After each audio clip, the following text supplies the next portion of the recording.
Hey guys, this is my day one of my guitar learning.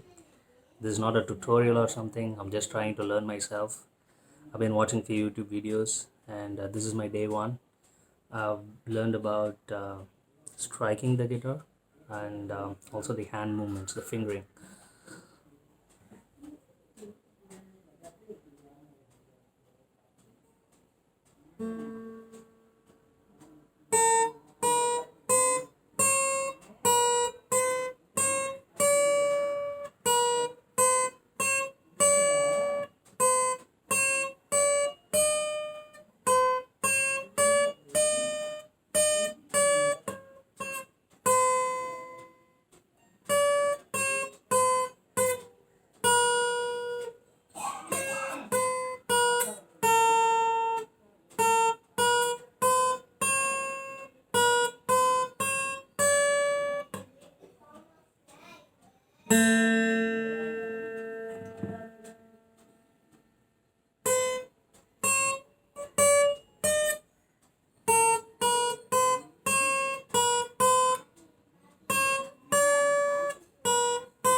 Well, I'm gonna practice it the whole day.